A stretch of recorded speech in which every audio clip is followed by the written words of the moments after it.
Ici et maintenant, nous voici à Cuges. On a rendez-vous avec une athlète que vous connaissez forcément. Elle s'appelle Emma Claire Dumont.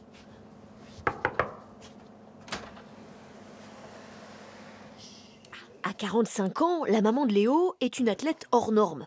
Double championne du monde de quad, elle a également à son actif 7 marathons en 7 jours sur 7 continents.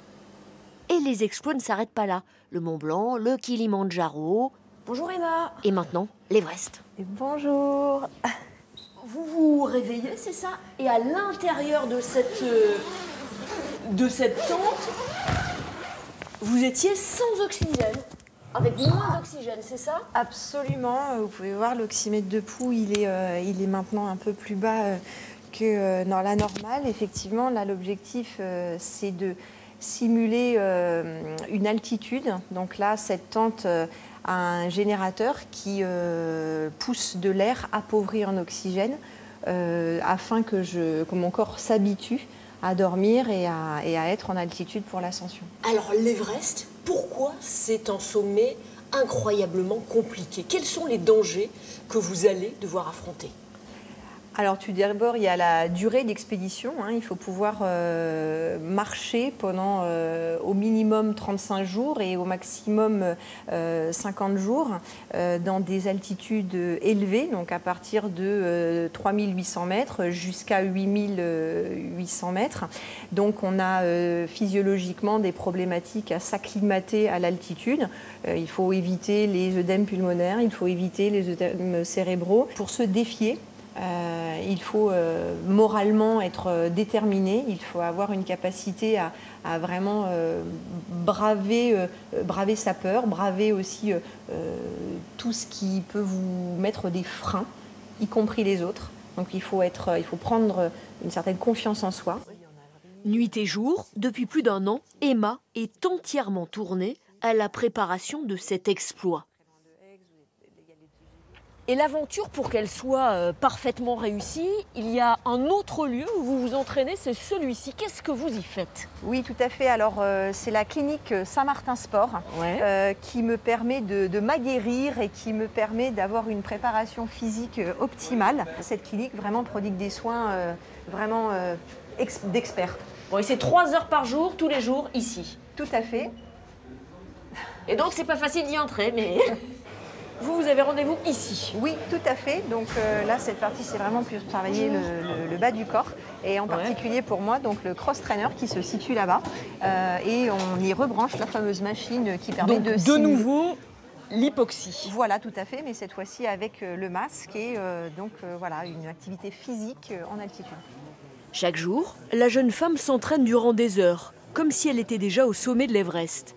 Impossible pour elle de nous parler, tant le manque d'oxygène se fait déjà sentir. Séance également de cryothérapie avec un équipement bien spécifique. En fait, il y a un traitement d'appliquer sur ces matières qui permettent en fait véritablement de garder au maximum la chaleur que je vais générer, parce que je vais marcher, je vais transpirer, sans justement générer du froid et ensuite malheureusement à avoir des gelures éventuelles sur les extrémités. On est bon? C'est parti. Allez. L'un des dangers, notamment, vous l'aurez compris, c'est le froid. Laurette, tu pourras éteindre la lumière après, s'il te plaît? Alors vêtue de sous-vêtements traités pour obtenir un pouvoir isolant, Emma passe en cryothérapie jusqu'à moins 100 degrés. Et voilà. Génial, merci. Et 3 minutes plus tard, c'est avec un appareil photo à infrarouge que les résultats sont analysés. Les zones où il y a du traitement et donc on voit par exemple donc là pour les gants qui apparaissent totalement bleus. Pourquoi? Parce que ça veut dire que la chaleur a bien été conservée à l'intérieur du gant, donc Emma n'a pas ressenti le froid. Aurélie Houdin est ingénieure en recherche et développement. Elle travaille dans la société marseillaise qui a traité toutes les sous-couches des vêtements d'Emma. Nathalie, elle, en est la dirigeante. Et nous voici au cœur de cette entreprise, toujours à Marseille.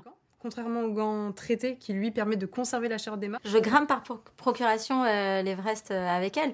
Alors forcément, je pense qu'on est toutes trois passionnées par ce qu'on fait, qu'on a réussi à amener Aurélie aussi dans l'histoire pour finalement trouver les meilleures solutions pour que Emma arrive au sommet rapidement, qu'elle soit la 13e femme à réussir. Ça a beaucoup de sens, je pense que l'esprit d'équipe est là. Ça, c'est l'entrepôt où toutes les matières qui serviront pour les tissus, c'est ça, sont entreposées. C'est ça, c'est ici même, c'est l'usine. On crée les microcapsules, on crée les traitements, et dont celui d'Emma.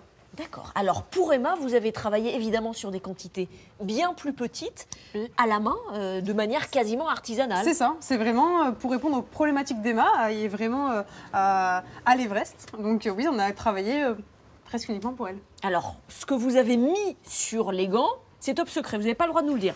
Mais malheureusement, oui, c'est confidentiel.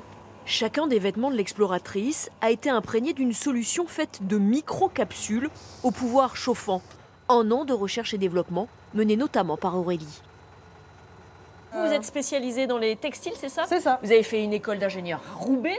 C'est ça. Ce projet-là, c'est un challenge incroyable. C'est vraiment un challenge incroyable. Alors, de par Emma, gravir l'Everest est un challenge incroyable pour elle. Et pour moi, en tant que jeune ingénieur, c'est sûr que c'est très valorisant.